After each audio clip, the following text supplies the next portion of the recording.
The cardboard box slipped from my hands before I could catch it, crashing onto the porch with a sound that seemed far louder than it should have been. For a few seconds, neither of us moved. I stared at the woman standing beside the moving truck, while she looked at the house behind me as if she had already memorized every window, every flower pot, every painful memory hidden inside those walls. Her name was Maris Vale, and she had arrived in the middle of a bright Saturday afternoon carrying only 3 suitcases, a small wooden box, and a secret I would not understand until much later. I had spent the entire morning cleaning the guest room because I thought that was what decent people did when someone needed a place to stay.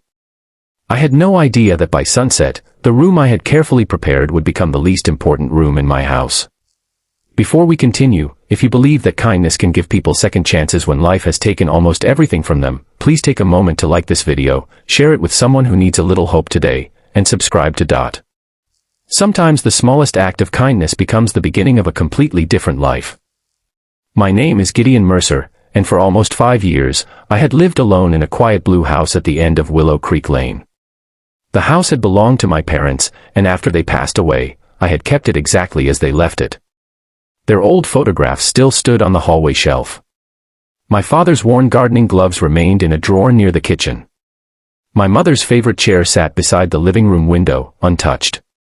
I told people I kept the house that way because I valued memories. The truth was harder to admit. I was afraid that if I changed anything, I would finally have to accept that the people I loved were never coming back. Then, one morning, my phone rang. It was Maris. We had known each other years earlier through my mother, who had volunteered at a small community center where Maris worked. We had never been especially close, but I remembered her as a cheerful young woman who could make an entire room feel lighter simply by walking into it. Now her voice sounded different. She had lost her apartment after the company she worked for suddenly closed its local branch. She had been staying temporarily with an acquaintance, but that arrangement was ending. She needed somewhere safe for a short while. I hesitated before offering my guest room. That hesitation embarrassed me. The house had been silent for years, and I had become comfortable with the silence. I worried that having another person around would disturb the fragile routine I had built around my loneliness. But I remembered my mother once telling me that a home was not supposed to be a museum for the past. It was supposed to be a shelter for people who needed somewhere to breathe. So I said yes. The guest room was small but comfortable. I changed the sheets, cleaned the windows, placed fresh towels on the bed, and even bought a small vase of flowers for the nightstand. I wanted Maris to feel welcome without making the situation feel permanent. When the moving truck arrived, however, I realized she had brought far more than I expected. There were boxes filled with books, kitchen utensils, framed photographs, plants, blankets, and even a small wooden table.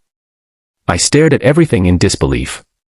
She looked toward me with a gentle smile. I immediately explained that the guest room was not really ready for all of her things. Then came the moment I would remember for the rest of my life. Maris smiled and made it clear that she had never expected the guest room to be her destination. She had come because she needed a home, not merely a bed. I thought she meant she needed more storage space. I was wrong.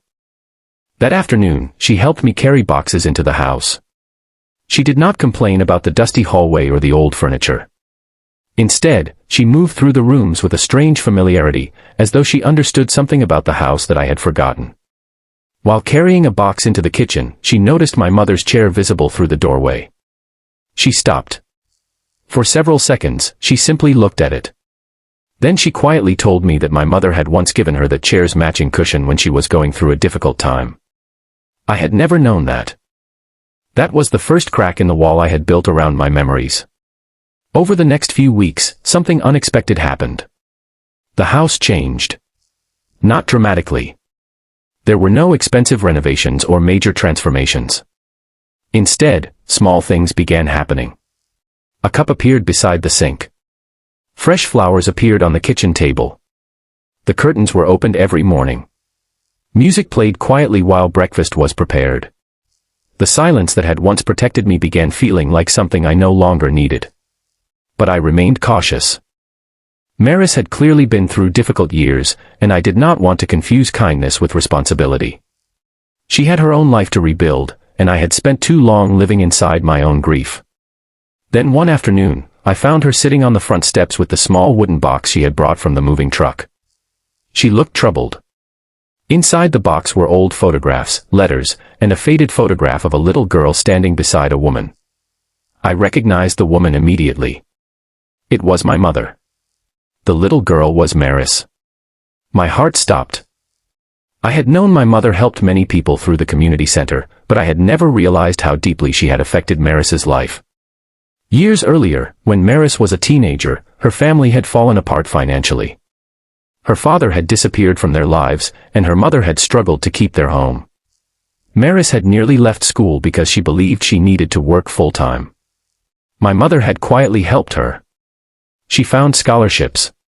She helped with meals. She encouraged Maris to stay in school. And when Maris believed nobody cared whether she succeeded, my mother had apparently told her that one difficult chapter was not the same thing as an entire life. Maris had never forgotten those words. I looked at the photograph again and suddenly understood why she had chosen my house. She wasn't simply looking for somewhere to stay. She had come back to the place where the person who once believed in her had lived. That realization changed everything. But there was still something she had not told me. A few days later, I discovered that Maris had received an offer for a job in another city. It was a good opportunity, but she had turned it down. I was confused. She explained that she had spent years running away whenever life became difficult. This time, she wanted to rebuild something instead of escaping.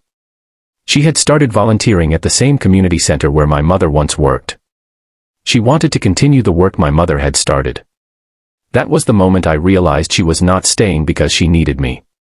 She was staying because she had found a reason to believe in herself again.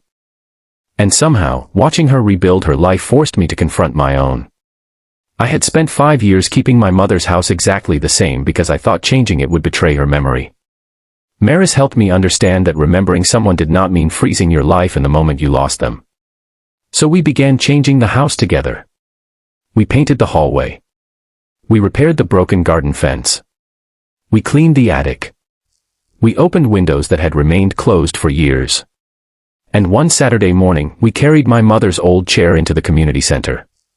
I had finally realized where it belonged. Not hidden inside my house. Not protected from dust. Not preserved as a symbol of everything I had lost. It belonged somewhere people could sit, rest, talk, and feel welcome. Exactly as my mother would have wanted. Months passed. Maris found stable work at the community center. I began volunteering there too. The house no longer felt like a monument to the past. It felt like a home. One afternoon, while we were standing on the porch watching children play in the park across the street, Maris looked at the house and smiled. She reminded me of the day she arrived with those boxes. I remembered telling her that the guest room wasn't ready. And suddenly I understood the meaning behind her smile. She had never wanted the guest room. She had wanted a place where she could begin again.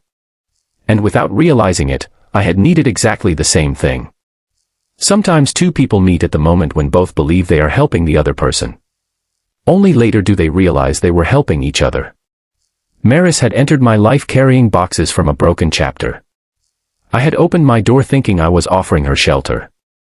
Instead, she helped me open doors inside myself that I had kept locked for years. The most beautiful part was that neither of us had to erase the past. We simply stopped allowing it to control the future. If this story touched your heart, please support this video with a like, share it with someone who may need a second chance, and subscribe to Dot. Your small engagement can help stories like this reach someone who needs to hear them.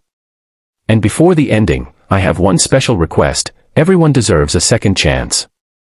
That evening, sunlight filled the porch as Maris placed 2 cups of tea on the small wooden table.